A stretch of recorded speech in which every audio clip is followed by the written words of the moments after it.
पहले मैं ये प्रॉब्लम के बारे में थोड़ा बता देता हूँ क्या है। एक बॉल है यहाँ पे, और इस बॉल को एक दो स्ट्रिंग से, दो अलग अलग रेड पेन से मैंने स्ट्रिंग बना दिया है, दो स्ट्रिंग से बांधा हुआ। एक इस वर्टिकल पोल से, ये पोल है, फिक्स्ड पोल है ये, दिस इज अ फिक्स्ड पोल। इस फिक्स्ड पोल से कनेक्ट किया है। ऊपर वाली स्ट्रिंग θ1 एंगल बना रही है और नीचे वाली स्ट्रिंग θ2 एंगल बना रही है। और ये बॉल की मास m है। बॉल जो है वो इस पोल से स्मॉल r डिस्टेंस पे प्लेस्ड, और इसको ओमेगा हमने दे दिया। अब ये घूमेगा इस पोल के अराउंड, चारों तरफ पोल के घूमना स्टार्ट कर देगा। सबसे पहला काम आपको जो कहा जाएगा इसमें, वेरिएशंस देखिए, राइट इक्वेशंस। मेरे को इसके लिए इक्वेशन लिखना पड़ सकता है, एक्स और वाई डायरेक्शन के फोर्सेस का इक्वेशन लिखना है। तो देखो इस बॉल को,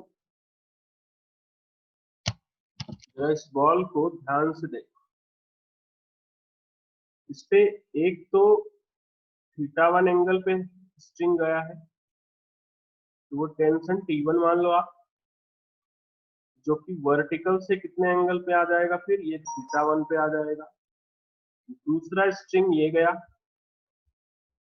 ये गया दूसरा स्ट्रिंग T2, ये कितने एंगल पे है, दिस इज एट एंगल θ2, है ना।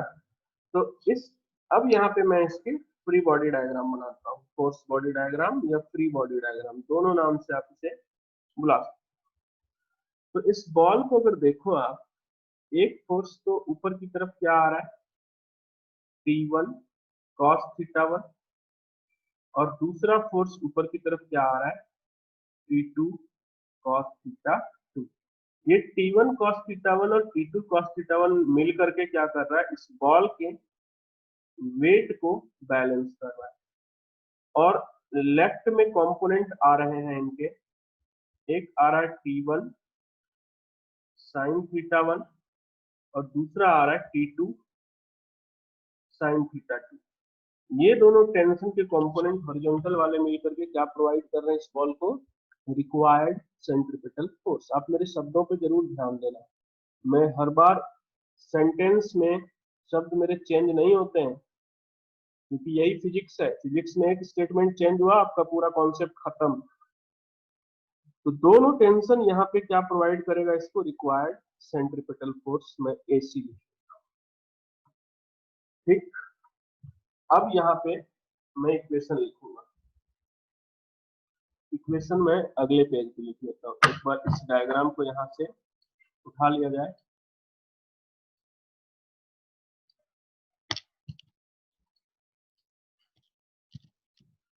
ये डायग्राम बनाया मैंने FBD का, इस बॉल का FBD ये बनाया है। तो y डायरेक्शन में क्या है, this T1 cos θ1 plus T2 cos θ2, ये क्या प्रोवाइड कर रहा है, इसका वेट mg। और T1 sin θ1 plus T2 sin θ2, this is providing the required centripetal force। ठीक, दो इक्वेशन हमने बना दिया, तो पहला आंसर आपका आ गया। मेरे को इक्वेशन बनाने के लिए बोला गया था, first part. Now in the second part, second part बहुत इंटरेस्टिंग है, समझना होगा, एकदम से कॉन्सेप्ट है, कोई रट्टाफिकेशन तो बिल्कुल भी नहीं है। Find value of omega max, find value of omega max and omega मिन। मिनिमम ओमेगा की वैल्यू और मैक्सिमम ओमेगा की वैल्यू बतानी है आपको, क्या पॉसिबल है। अब देखना ओमेगा कहाँ से आपको निकालने में बनेगा। ओमेगा की वैल्यू कैलकुलेट करने के लिए आपको इस इक्वेशन को यूज करना पड़ेगा, क्योंकि इस इक्वेशन में ही ओमेगा दिया हुआ है। इसको मैं डायरेक्ट यहाँ पे लिख लेता हूँ एक बार, T1 sin θ1 plus T2 sin θ2 equals to m omega square r। अब यहाँ पे आपको क्या क्या फाइंड करना है? आपको फाइंड करना है क्या? ओमेगा मैक्स एंड ओमेगा मिन। फिर से थोड़ा मेरे को स्पेस चाहिए इसको डिफाइन करने के लिए, मैं इसको अगले स्लाइड में लेके चलता हूँ।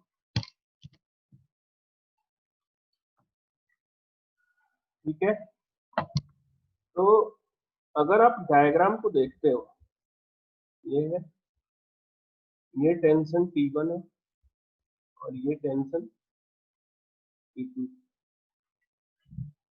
ठीक है, तो यहां से ये वाला वर्टिकल एंगल तो चलो θ1 है, θ2 है, इससे फर्क अपने को ज्यादा कुछ नहीं पड़ा। आपको अगर यदि मैक्सिमम ओमेगा चाहिए, है ना, इसमें दो पार्ट बना लेते हैं। एक, इसके हेल्प से हम फाइंड करेंगे मैक्सिमम ओमेगा, और दूसरे पार्ट में हम फाइंड करेंगे minimum omega.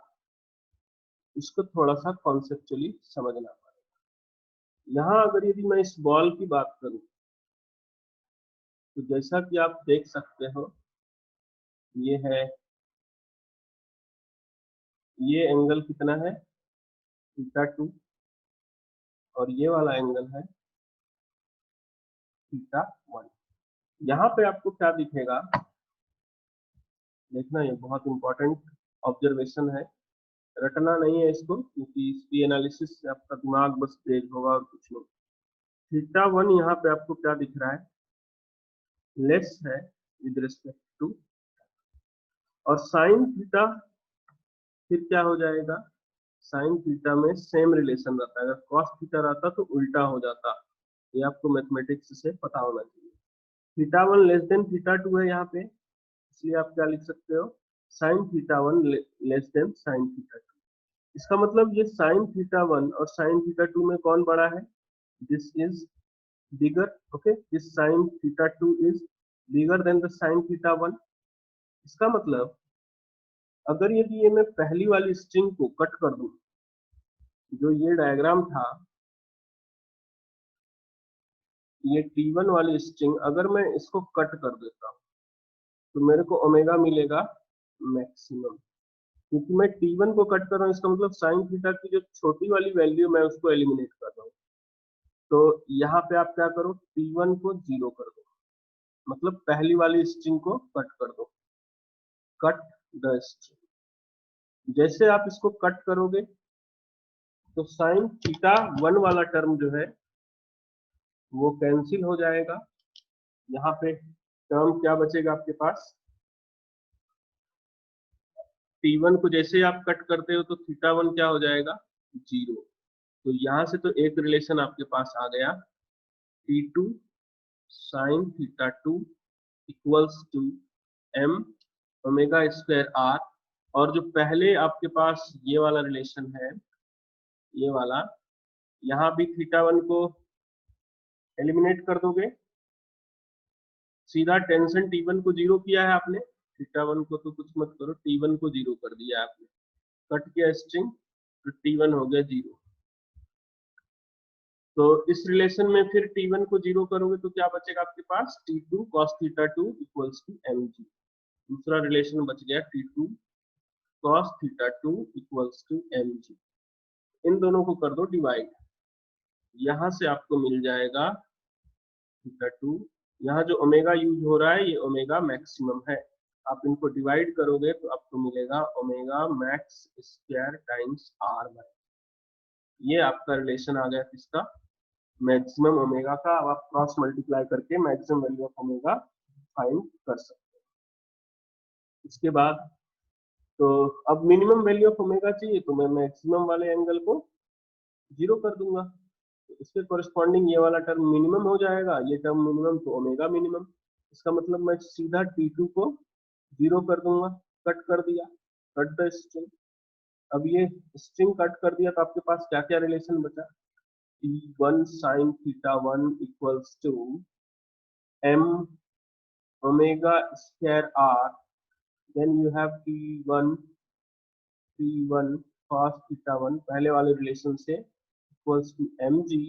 So here omega, with this value you will be getting minimum.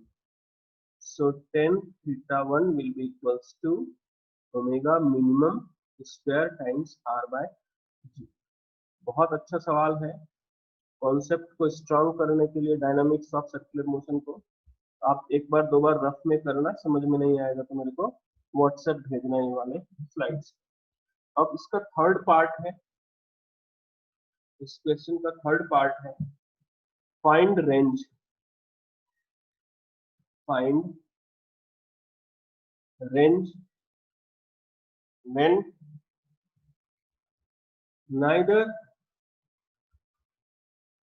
neither T1 is 0 nor T2 nor T2 is 0। Range क्या होगा tan थीटा का, जबकि ना तो T1 0 होगा ना तो T2 0 होगा। तो यहाँ पे आप सीधा क्या लिखोगे,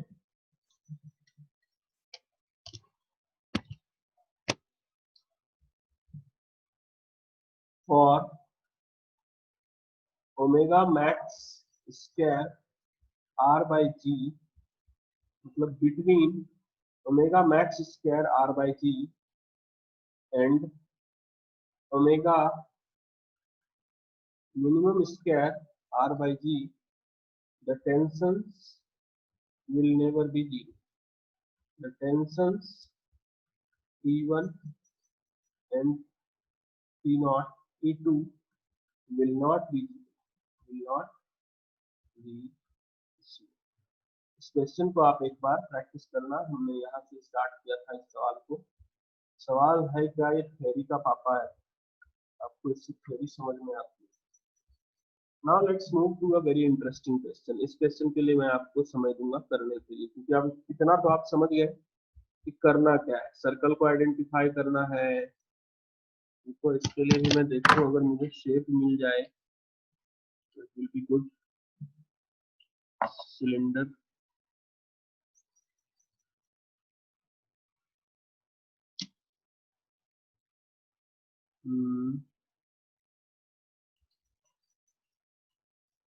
अच्छा अवेलेबल है, चलो देखो इसको।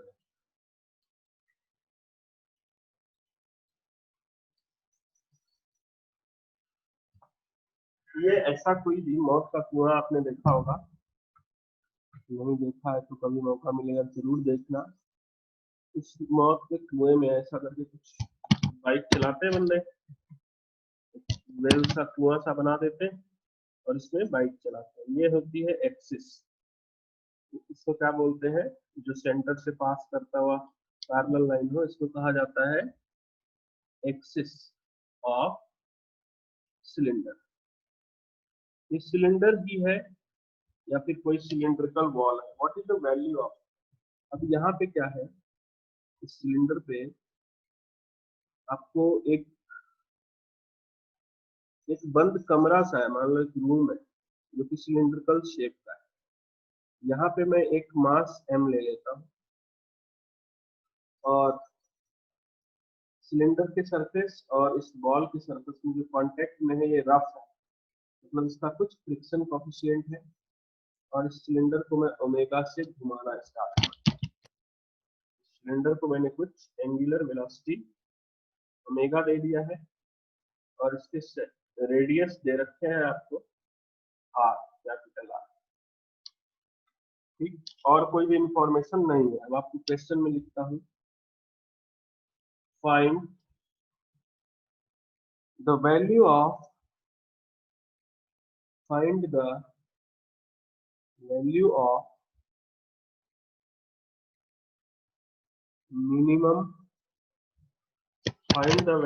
minimum omega so that the block does not fall, so that the block does not, so that the block does not fall. Okay, I'll give you a minute to solve this case. Go ahead, मैं ही solve कर देता हूँ. देखिए ये cylinder का wall है जहां पे कि ब्लॉक ऐसा करके कनेक्ट है. अब इस ब्लॉक पे एक नॉर्मल एक्ट कर रहा होगा और ये वही नॉर्मल है जो इस बॉल को सेंट्रिपेटल एक्सीलरेशन प्रोवाइड करेगा. और सेंटर क्या है इसका? सेंटर ये वाला सेंटर होगा, ये ऐसा सर्कल में घूमेगा साथ साथ इसके. ये जो घूमेगा इसका रेडियस क्या है? आर. पहले तो आपने सर्कल फाइंड कर लिया, रेडियस फाइंड कर लिया, उसके बाद इसका एफबीडी बना रहे हैं. अब इस मास का mg होगा, इस मास का mg डाउनवर्ड एक्ट करेगा और अब इस पे एक ऊपर की तरफ फ्रिक्शन लगेगा क्योंकि बॉल की टेंडेंसी इस ब्लॉक की क्या है? नीचे आने की. और फ्रिक्शन आप क्या लिखोगे? Mu times N. इतने में काम होगा. तो इक्वेशन लिखते हैं यहाँ पे. इसको नेक्स्ट पेज में लिख देता हूँ मैं.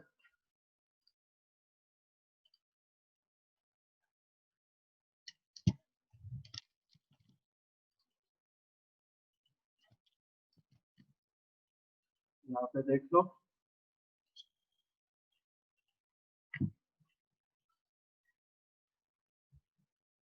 अगर आप फ्रिक्शन की बात करो तो फ्रिक्शन किसको बैलेंस कर रहा है? इसके वेट को. इसका मतलब यहाँ पे फ्रिक्शन होता क्या है? Mu times normal equals to m into g. और एक रिलेशन ये आ गया. नॉर्मल क्या है? Normal is m omega times r. Omega आपने दिया हुआ है इसको. अब इन दोनों को डिवाइड करो. यहाँ से आपको मिनिमम ओमेगा निकालना है. डिवाइड कर दोगे तो क्या आ जाएगा? Mu equals to g upon omega minimum square times r. So omega minimum you will get equals to under root g upon mu r. ये आपका minimum omega required for this block to not fall. तो उम्मीद करता हूँ कि आपको थोड़ा challenging लगा होगा लेक्चर, क्योंकि ये चैलेंजिंग है, होना चाहिए.